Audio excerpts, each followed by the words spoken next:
Ahmad Gama wanda aka fi sani a Muktar Leader a Facebook. To ranka daɗe ga shi kun shirin gagarumin biki na ranka daɗe mai unguwa a nan yankin karamar hukumar Nasarawa a yankin mazaɓa Gama kenan ko ina. A mazaɓa ta Gama ne, amma kuma ita gamar ta kasu akwai Gama A, Gama B, Gama C, Gama D, Gama E. Wanda mai unguwa mai fada Ali yana karkashin Gama B, wanda cikin hukuncin ubangiji ni Muktar Ahmad Gama da nake magana a nan shugaban kungiyar Gama Youth Development Association wacce aka fi sani da Gayoda, ita ce wacce ta ɗauki nauyin gabarin wannan biki, wanda alhamdulillahi mu sani ba ashe an daɗe ana ta maganar shi wannan biki tare da 'ya'yansa. To cikin kuncin ubangiji dai sai lokaci guda mu kuma sai muka yi hoɓɓasa na kan cewa to bara mu je wa shi mai unguwa mai fada saboda yanayin da ya rike mulkinsa a wannan masarauta ta Gama bi. Muka je muka same sa muka gaya masa mu ne Gama Youth Development Association muna son za mu yi masa biki na karrama sa na cikarsa shekara 30 akan karagar mulki, idan ya yarda a shirye muke za mu yi masa wannan biki.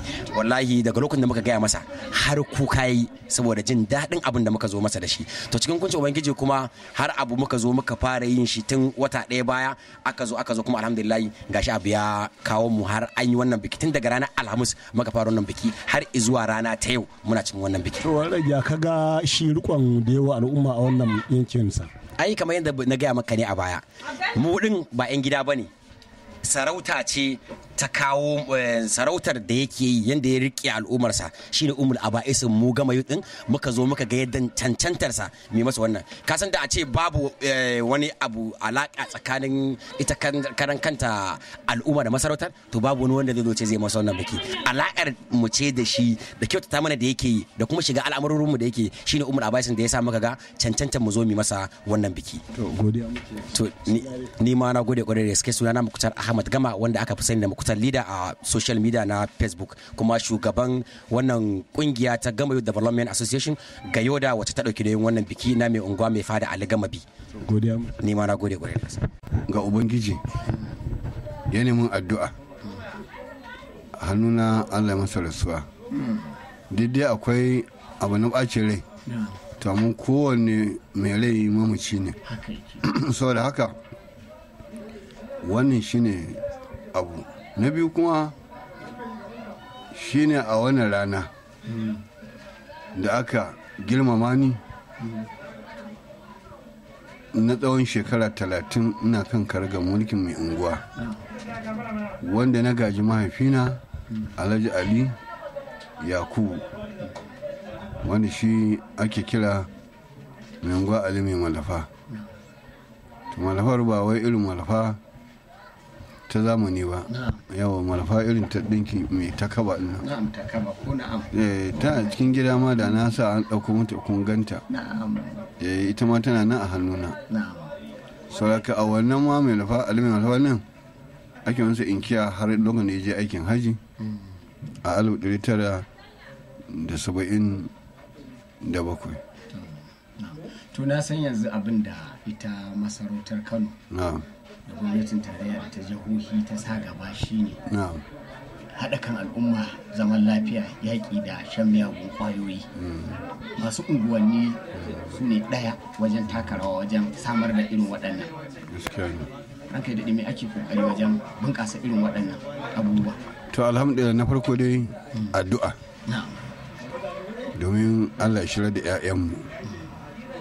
Sannan kuma a kowane lokaci mune wa sarkin Kano Malam Sunusi na biyu godiya, don lokacin da muka zauna ko kuma aka yi jawabin sallah ko muka je gaisuwa, abin da ke tara hakimanmu kenan ijakunan su cewar a gaya daga da masu unguwanni da su kula da 'ya'yaye masu shaye-shayen nan, kuma a ringa tarika hatta zauren sulhu mun kafa shi a kowane ƙasar dagaci da mai unguwa domin wayar da iyayen yara musamman kuma su 'ya'yan dangane da shaye-shaye da ya zo ya fito mana ba gaira ba dalili. Duka 'ya'yanmu suka kuma wani matsayi wanda ba ma sansa. Da kwaya ake sha, kwaya da ganye ta zama tsohon yayi, yanzu an kuma wani tsotse-tsotse na banza dofi. Kuma turawa suna cutar mu da kuma wa'ansu masu ansa musulunci na nan garin su shigo mana da miyagun kwayoyi don su azurta kansu. Amma alhamdulillahi wannan masarauta ta gama, kullum muna kwamitin a kan irin wannan abubuwa. Za mu ɗauki yaro wanda ke shaye-shaye mu bincike me ya dame shi, in yake aiki to za mu samu wa'ansu daga cikin al'ummanmu mu miƙa wannan yaro a gabansu domin su je su ba shi aiki. Kuma lokacin da ake ɗaukan 'yan sanda da yawa mun ɗauki mun zo sun musu indijin fom domin su tafi aikin ɗan sanda ko soja ko wani abu. To kuma da yawa wanda ke shaye-shayen nan wa'ansu sun zama expecta ma a yanzu, kuma da su ne jarumama masu da kwayoyin nan. To sau da haka dai babban kiranmu dai ga yara matasa da su dawo kan hanya na kudi su nemi ilimi. Kuma muna roƙo ga gwamnatin tarayya da ta jiha da ta ƙaramar hukuma da al'ummu ɗaiɗai masu arziki masu abin hannunsu da su taimaka mana a ɗauki 'ya'yanmu aiki. Da yawa wa'ansu sun gama makaranta amma babu abin yi. Kuma muna godiya ga gwamnan Kano Alhaji Umar Abdullahi Ganduje Hadimin Islam, yadda yake taimakawa matasan a yanzu. Ya yunkuro ina taimakawa matasa da aikin yi, musamman kuma mata da ake koya musu sana'o'i kuma ake basu abin da za su tallafawa 'ya'yansu. Muna godiya da gicin gama da ya kawo wata kungiya, wato wani kwamitin da ake kiransa Gama Fast, wanda a cikin wannan kungiya ne muka ɗauki yara 'yan makaranta nan shekarar da ta wuce, kuma duka gargashin dagacin gama ake kai su firamare. Muka dawo da aiki na da wanda ake rubutun ɗalibi dan aji da gidan mai unguwa domin ƙara assasa muga 'ya'yanmu na sun samu ilimi mai inganci, sun samu na zamani na boko kuma sun samu na ƙur'ani. saboda muna godiya ga dukkan wanda ya taimaka mana a wannan lokaci akan 'ya'yanmu su tarbiyyantu su samu ilimi mai amfani. So muna godiya, Allah ya taimake ka, muna godiya. To ni ma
barbela kan da kama fara lallaba take har ta zama sun gaba ita to duk mai neman jama'a ba zai je da wani makami ba domin ba zai samu nasara a kan wanda ya zo yara ko kuma zo neman jama'a to muna kira ne daman mu sha musu kunni yawa magoya bayansa a kunni domin a ci gaba da neman al'umma hankali a kwance kuma duk wanda lokacin da aka zo zaɓen nan a duba mai adalci a zaɓa muna godiya Allah ka ba mu lafiya da zaman lafiya Allah ka ba mu shugabanni nagari masu adalci masu kula da haƙƙin al'umma maza da mata